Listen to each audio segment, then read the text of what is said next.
Cet épisode commence avec Nazli et Ferit qui sortent de la maison d'Hakan. Nazli félicite Ferit et trinque à leur succès disant qu'ils ont bien joué le jeu. Ferit propose de la raccompagner au restaurant mais elle refuse affirmant qu'elle peut y aller seule. Il lui rappelle alors qu'ils doivent aller à l'exposition ce soir, mais elle préfère qu'il y aille seul, expliquant qu'elle a trop négligé le restaurant ces derniers temps. Ferit insiste en disant qu'en tant qu'épouse, elle est obligée de l'accompagner. Nazli sourit mais réplique que même si elle accepte, leur mariage ne réparera pas son erreur. Ils montent ensuite dans la voiture et s'en vont. Au restaurant, Tariq termine d'ouvrir la caisse et retourne veiller sur Murat. Pendant ce temps, en cuisine, Fatos dit à Manami qu'elle doit trouver un moyen de refuser la demande d'Engin en mariage, car si elle l'épouse, elle sera très malheureuse. Manami lui conseille de parler sérieusement avec lui, mais Fatos trouve cela compliqué et ajoute qu'elle souhaite que leur relation se termine rapidement. À ce moment-là, Enja arrive au restaurant pour lui rendre visite. Elle s'assoit à sa table et lui demande avec qui il parle au téléphone. Il répond que c'est Iqbal. Elle remarque qu'il est très élégant aujourd'hui et suppose qu'il a un rendez-vous après. Mais il dément. Son téléphone sonne affichant un appel de Iqbal et il le montre à Fatos pour lui prouver qu'il dit la vérité. Fatos confie ensuite à Manami que c'est très difficile pour elle d'être méchante avec Engin car elle est de nature douce. À ce moment-là, Tariq arrive en courant et crie au scandale. Murat s'est échappé par sa faute. Fatos et Manami sont très surprises. Ferit et Nazli arrivent au même moment. Nazli remarque leur air inquiet et demande ce qui se passe. Manami lui annonce la fuite de Murat. Ce qui choque Nazli. Elle demande à Ferit ce qu'ils vont faire. Maintenant, il répond qu'ils ne feront rien et ajoute que l'essentiel est qu'ils aient découvert que Murat était un espion de Demey. Manami insiste sur le fait qu'ils devront être très vigilants à l'avenir. Ferit annonce qu'il a des affaires à régler au bureau et part avec Engin. Manami, amusé, dit à Tariq que Ferit et Nazli forment un couple adorable et qu'il est beau d'aimer un homme malgré ses défauts. En cuisine, Arsuman fait allusion au moment où Demet l'a kidnappé. Nazli est choquée d'apprendre cela et reproche à sa sœur de lui avoir caché un tel événement. Elle emmène Arsuman dans une autre pièce et lui pose des questions. Arsuman lui explique qu'elle a été kidnappée par deux hommes de mai alors qu'elle se rendait à un cours magistral. Elle tente de rassurer Nazli en disant que tout est rentré dans l'ordre mais Nazli ne veut rien entendre. De son côté, Murat se réfugie chez Hakan. Ce dernier promet à son épouse qu'il sera en sécurité et ordonne à Bekir de l'emmener dans une autre ville. Il lui demande également de lui trouver un foyer afin qu'il puisse s'intégrer plus facilement. Bekir s'exécute. Hakan rappelle ensuite à son épouse de ne pas être en retard pour l'exposition de Denise ce soir et s'apprête à partir. Demet l'arrête et le supplie de ne pas faire de mal à Murat. Au restaurant, Nazli reproche à sa sœur d'avoir rompu sa promesse en restant impliquée avec Demet. Arsuman tente de la rassurer en affirmant que tout est terminé. Fatos blâme également Arsuman. Nazli, furieux, lui ordonne de partir immédiatement, affirmant qu'elle ne veut plus la voir. Elle lui demande de laisser son téléphone avant de partir mais Arsuman refuse et s'en va, déclarant que sa sœur est injuste avec elle. Nazli est attristée mais Fatos la réconforte. Nazli avoue à son amie qu'elle ne pense pas pouvoir aller au spectacle de ce soir car elle ne se sent pas bien. Le soir, de retour à la maison, elle trouve des vêtements posés sur le lit. Curieux, elle appelle Ferit pour lui demander ce que c'est. Il lui explique que ce sont des tenues que Kikba a achetées pour elle et lui demande de s'habiller rapidement pour le vernissage. Nazli lui demande si c'est lui qui les a choisis, mais Ferit répond que non, précisant que Kikba lui avait montré des photos avant l'achat. Touchée, elle le remercie et dit qu'elle aime beaucoup les vêtements. Ferit insiste alors pour qu'elle se prépare afin qu'il ne soit pas en retard. Ils se disent au revoir et Ferit, en route pour la maison, voyage avec son chauffeur. Pendant ce temps, Hakan et Demet sont déjà à la soirée.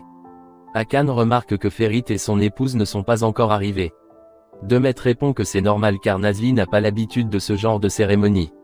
Denis, quant à lui, est interviewé par des journalistes sur son exposition. Peu après, Hakan arrive avec Fatos et lui présente les œuvres artistiques exposées sur les murs. Ferit entre seul dans la salle, ce qui intrigue Hakan. Ce dernier se demande pourquoi il est venu sans Nazli. Denise lui demande si elle n'est pas venue. Ferit répond qu'elle a eu un malaise. Inquiet, Denise lui demande si c'est grave, mais Ferit le rassure. Denis, perplexe, demande s'ils se sont disputés, trouvant que Ferit semble préoccupé. Il ajoute que leur mariage étant très spontané, il est normal qu'ils rencontrent des difficultés. Ferit le rassure en posant une main sur son épaule, affirmant qu'ils n'ont aucun problème. Denise lui rappelle qu'ils se connaissent depuis l'enfance et souligne que Ferit a du mal à pardonner quand il est en colère contre quelqu'un. Ferit répond qu'il y a un lien spécial entre Nazli et lui et ajoute que Denise ne peut pas comprendre cela. Denise le regarde en silence tandis que Ferit s'éloigne pour saluer les invités. De l'autre côté, Arsuman appelle son amie Zainep et lui demande si elle peut venir passer la soirée chez elle car elle s'est disputée avec sa sœur et ne veut pas rentrer à la maison. Zinep lui répond qu'elle n'est pas en ville. Arsuman comprend et lui souhaite une bonne nuit. Elle s'installe ensuite dans un restaurant avec sa valise et commande à manger. Elle passe encore et encore des coups de fil pour trouver un endroit où dormir mais sans succès. À la soirée, Akan félicite Denis pour son exposition et taquine Ferit en disant qu'il ne leur a pas adressé la parole de toute la soirée. Demet enchaîne en disant qu'ils n'ont pas vu Nazli et demande ce qui s'est passé. Akan ajoute qu'en tant que jeunes mariés, ils devraient être ensemble à une telle cérémonie. Ferit les regarde mais ne dit aucun mot. Au même moment, Nazli fait son entrée resplendissante dans une magnifique robe noire. Fatos signale son arrivée et Ferit la regarde, un sourire aux lèvres. Nazli s'approche de lui, s'excuse pour son retard et le serre dans ses bras.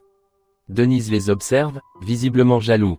Nazli s'agrippe à son époux et ne cesse de sourire, ce qui rend Demet furieuse. Pendant ce temps, Arsuman continue d'appeler ses amis en vain, mais personne n'est prêt à l'héberger pour la nuit. À la soirée, Ferit s'éloigne pour aller chercher à boire. Denise en profite pour se rapprocher de Nazli et engager la conversation avec elle.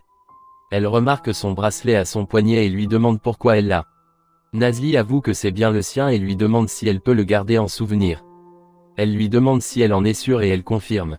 Ferit revient à ce moment-là, tend un verre à son épouse et la tient par la taille. De son côté, Fatos est chaude et marche dans tous les sens. Tariq la suit et lui demande ce qui ne va pas. Elle lui avoue qu'elle a fait une grosse erreur en acceptant la demande en mariage d'Engin car ils ne sont pas faits l'un pour l'autre. Elle dit qu'elle doit lui en parler mais qu'elle ne veut pas lui briser le cœur. Tariq lui propose d'écrire un message à Engin pour tout lui avouer ou même de lui envoyer une lettre. Fatos s'embarrasse et retourne dans la salle. Après la cérémonie, Ferit rentre à la maison avec son épouse. Dans la voiture, il confie à Nazli que Denise semble soupçonner quelque chose. Il lui dit qu'ils doivent être très prudents pour ne pas commettre d'erreurs qui révèlent que leur mariage est un faux. Il ajoute qu'ils donnent parfois l'impression d'être des étrangers. Nazli réplique qu'elle ne peut pas l'appeler « chérie » partout et à tout moment. Arrivée à la maison, elle lui avoue que c'est difficile d'être sa femme à cause de toutes ces fêtes auxquelles elle doit assister. En marchant, elle se cogne le pied et se met à crier. Ferit accourt à son secours, la prend dans ses bras et l'emmène dans sa chambre. Il la dépose sur une chaise, lui enlève sa chaussure et commence à lui masser la cheville. Il lui demande si elle veut qu'il lui mette des glaçons, mais elle refuse et le rassure en lui disant que ça ira mieux d'ici peu. Il se souhaite une bonne nuit et Ferit regagne sa propre chambre. De son côté, Arsuman attend devant la porte de Denis. Celui-ci arrive peu après et est surpris de la voir là. Elle lui demande si elle peut passer la nuit chez lui car elle s'est disputée avec Nazli et Fatos. Elle ajoute qu'elle a appelé ses amis mais sans succès. Denise lui demande si Nazli est au courant mais elle répond que non et précise qu'elle ne le saura pas s'il garde le silence. Il est un peu gêné mais accepte sa demande et lui ouvre la porte. Il s'excuse du désordre. Arsuman lui répond que son appartement est pire que sa chambre car en ce moment c'est le chaos dans sa tête. Denise sourit et avoue que c'est pareil pour lui. Arsuman lui propose alors de l'aider à mettre de l'ordre dans sa tête. Il lui demande plutôt de s'installer quelque part pendant qu'il va lui chercher une couverture. Le lendemain matin, Ferit frappe à la porte de la chambre de Nazli et l'appelle, mais elle ne répond pas.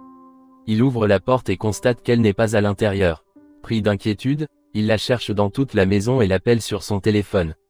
Elle décroche et lui dit qu'elle est au restaurant. Il lui demande ce qu'elle fait là-bas aussitôt et elle réplique qu'elle est censée y être puisqu'elle a beaucoup de travail en retard. Puis elle raccroche. Peu après, Fatos arrive également au restaurant. Nazli lui demande si elle a parlé à Arsuman, mais Fatos répond que non, car elle n'est pas rentrée à la maison la veille.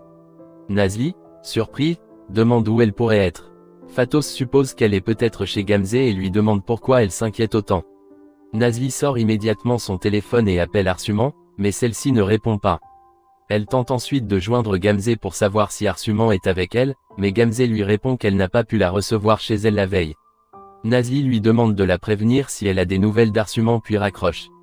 Nazli dit à Fatos qu'Arsuman agit ainsi uniquement pour lui faire peur et qu'elle ne décroche pas exprès. Elle rappelle encore une fois. Arsuman voit l'appel mais l'ignore. Dans la cuisine, Arsuman rince des assiettes en préparant le petit déjeuner. Denis se réveille et lui demande ce qu'elle fait. Elle lui dit bonjour et explique qu'elle fait du café mais qu'aucune tasse n'était propre. Elle lui demande s'il en veut mais il refuse, ajoutant qu'il va faire son propre café. Elle plaisante en disant qu'elle n'est peut-être pas aussi bonne cuisinière que sa sœur, mais qu'elle sait quand même préparer un petit déjeuner. En ouvrant le frigo, elle remarque le désordre et dit qu'elle va tout ranger ainsi que l'appartement. Pendant qu'elle parle, Denise l'ignore et reste concentrée sur son téléphone. Au restaurant, Engin vient voir Fatos et lui dit qu'ils n'ont pas pu discuter normalement la veille car elle est partie en taxi. Elle confirme et ajoute qu'elle n'aime pas trop dire au revoir. Il lui demande comment elle va et elle répond qu'elle ne sait pas trop. Puis elle lui propose du thé ou du café. Engin décline et lui dit qu'il aimerait lui poser une question. Il lui annonce qu'il y aura un nouvel événement ce soir au cinéma et il lui demande si elle veut venir avec lui. Fatos répond qu'elle sera très occupée. Curieux, il lui demande ce qu'elle va faire. Elle lui répond qu'elle sort avec son ex-petite amie et ajoute qu'ils vont s'amuser jusqu'au matin car il est très joyeux. Elle propose même de le lui présenter. Engin, choqué et surpris, répond que ce n'est pas nécessaire. Elle lui demande si elle l'a offensé mais il dit que non et s'éloigne. Manami, qui a suivi la scène, s'approche et lui dit que c'était très intéressant. Fatos se sent gêné.